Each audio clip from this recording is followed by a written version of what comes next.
Our human ethics, examining and making sense of our lives. Every healthy human will at some point in life sit and contemplate on our collective growth as humankind, what life is all about and why we are here on earth. All spiritual groups, belief systems, cultures or doctrines are not the same and will never be the same.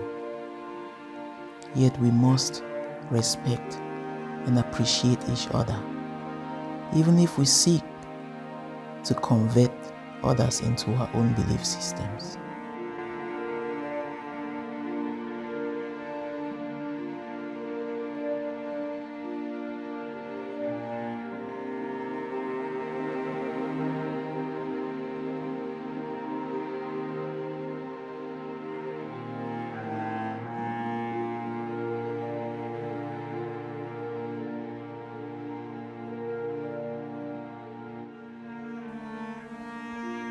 Our collective ethical responsibility is to be able to recognize, understand, and act upon the many principles and values we come across as we grow older.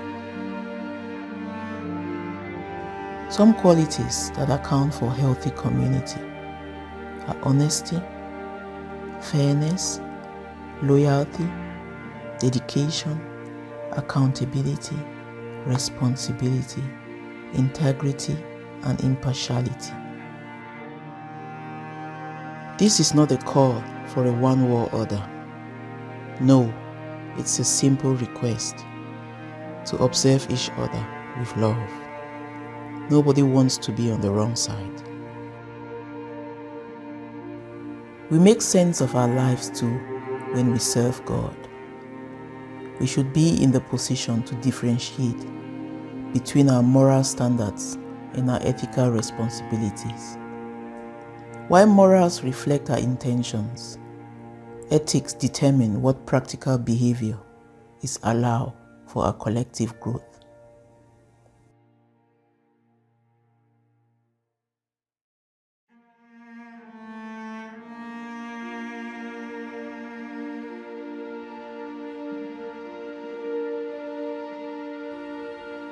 There is, however, a very thin line dividing most spiritual and belief systems, since there are generally spiritual and physical laws governing the universe, and it applies the same for everybody, just like the law of gravity. So we hardly notice we sometimes use different words to call the same processes.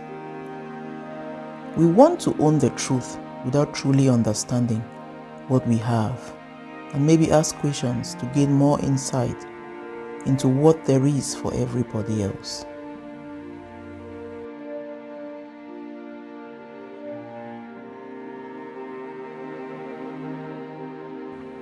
Anytime we follow like sheep, we end up being disappointed.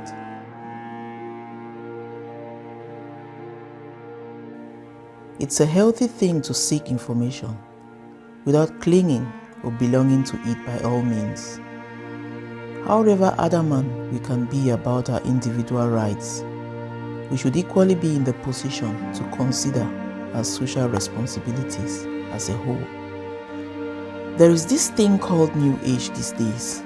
Most Christian groups seem to have a definition for it. It is said to be an umbrella term for evil and confusion. But is it really so? Are we so sure about that, or is it just a fear of the unknown?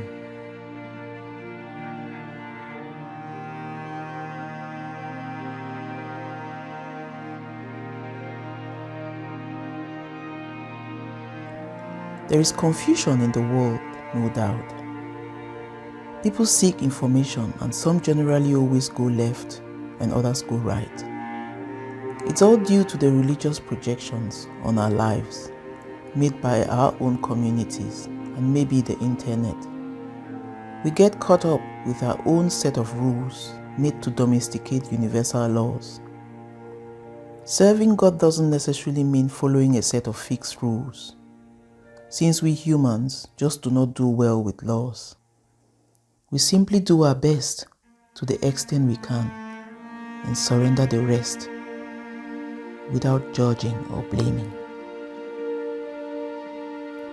Human life is really about experiencing, learning our lessons, and healing while we grow older.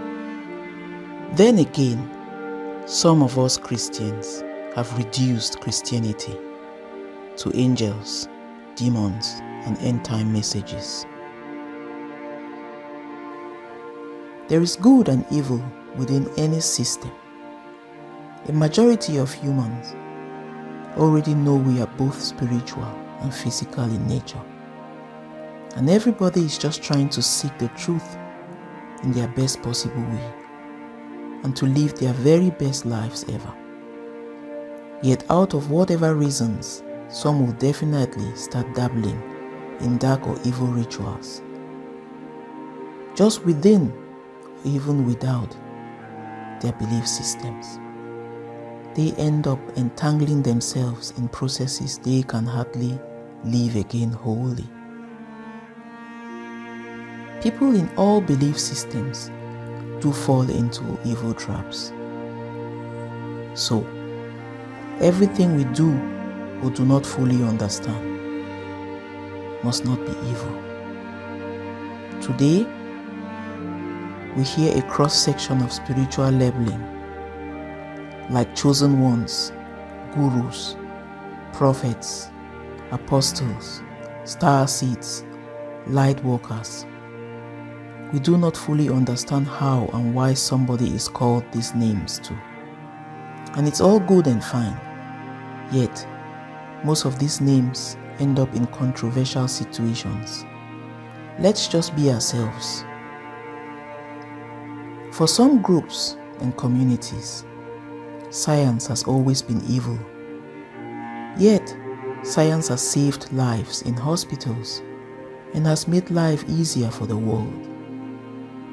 Merely 50 years ago, in most parts of the world, the internet and mobile phones would have been treated as evil. Science has its fair share of dark and downsides too, yet science has offered practical solutions to real-life problems. We should understand that quantum physics, artificial intelligence, or neuroscience are just branches in science as well, and not ruled by any evil spirits. Calling names or assuming titles is really not a wise thing to do. Let's just be ourselves. There is evil in the world, no doubt about that.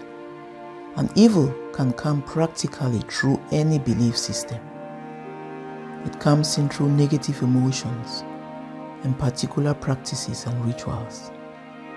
If we happen to follow practices and rituals without studying them, they could be evil and we might end up actually committing to them, consciously or unconsciously. It's obvious when we choose the evil lane, whether consciously or unconsciously, we start dying from within, and only a few will even really notice the true situation or try to help, since it's mostly about judging and shelving.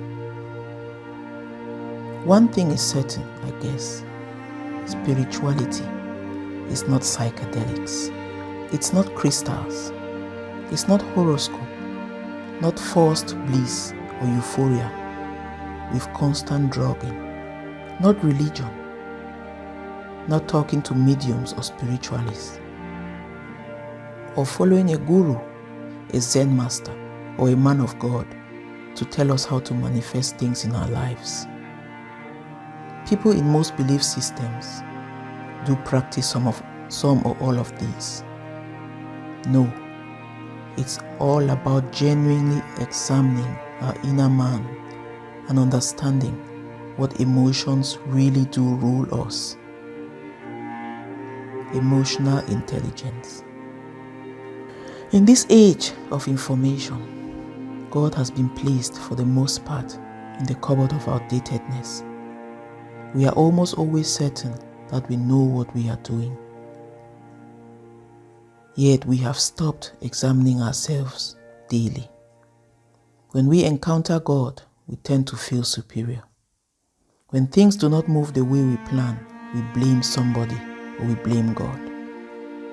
We are ruining our growth by the things we create daily that do not align with God's purpose in our lives.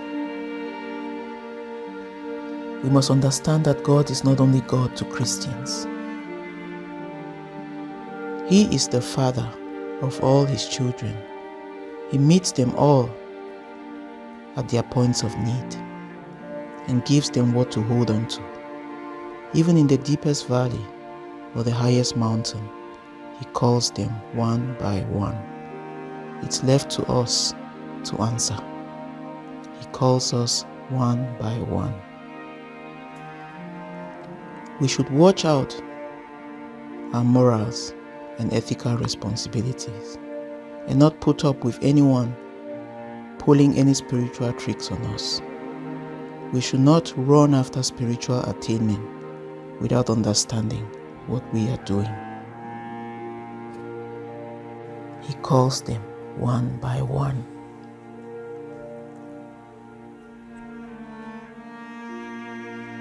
He calls us one by one.